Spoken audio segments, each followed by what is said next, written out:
Hey, it's your girl Jenee here with Call Me Miss Royalty. So I have technically two updates. One of them is about my skin, and the other is about my hair. So first, skin. I just wanted to come on because it's officially been over 12 months since I've stopped taking, or since I've taken my last dose of the accutane or isotretinoin. And so I know that some people from videos that I've seen in the past stated that after their 12-month mark, post, their last dose, they did notice they were getting like breakouts all over again. So for me, to be honest, I don't know if I was ever 100% like breakout free. I just know that I stopped having the severe breakouts that I was having before I started the medication. I would still have, get one here or there, whatever. I don't think that ever stopped.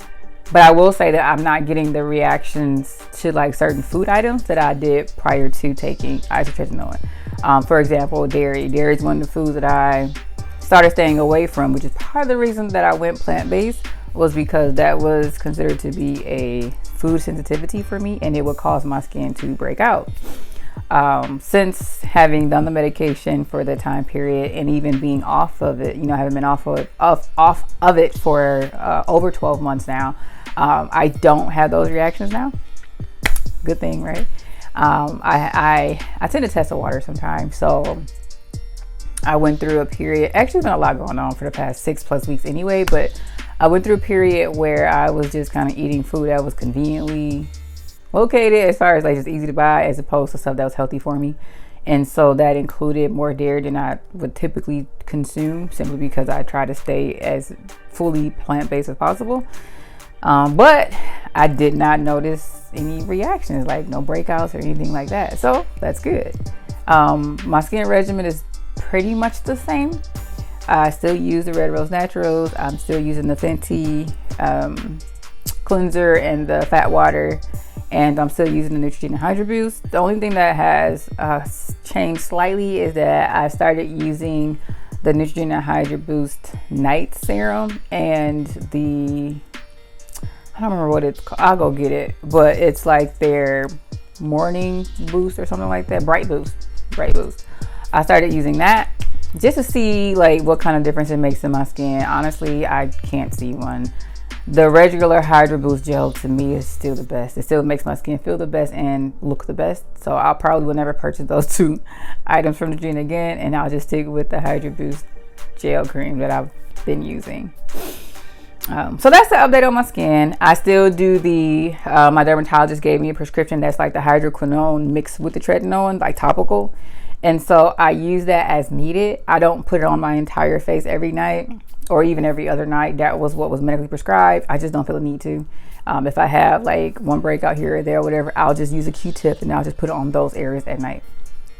That's it. As far as I'm concerned, my skin is in a pretty good state. I just need to eat well, treat it well, stick to my regimen, and I'm all good.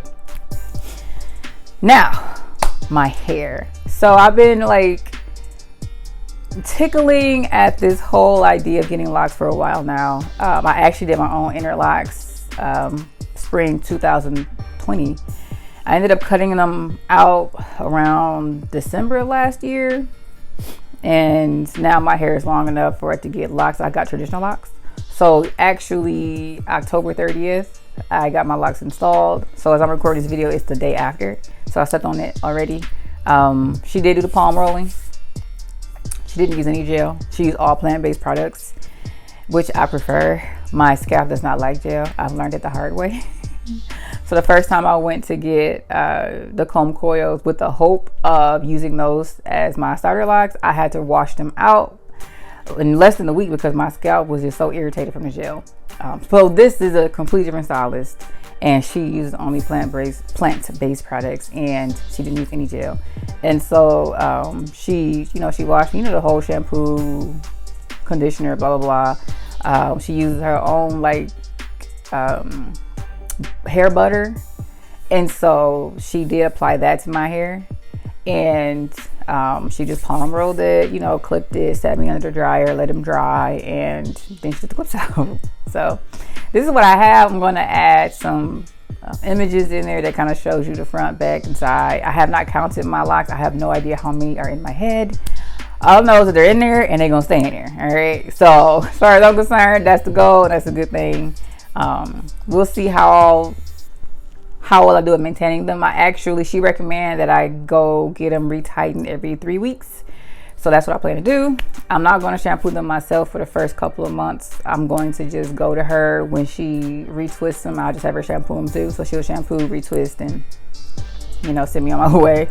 I'll do that for at least the first 2 to 3 months.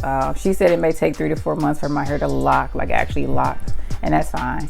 And in which case, because I know that there's a high probability that every time she shampoos it, some are going to come loose, I'm okay with just letting her do all that. But anyway, so I will be tracking it, just kind of see how my reties go, how my progress grows, how I maintain my hair during this like locking process. I definitely know that I tie it up every night. I sleep on silk pillowcases, but I'm still gonna tie it up every night because, for one, the length, these things be going in 50 different directions, like 50 different directions. I don't have time. Like, I don't want to look like a little spider head.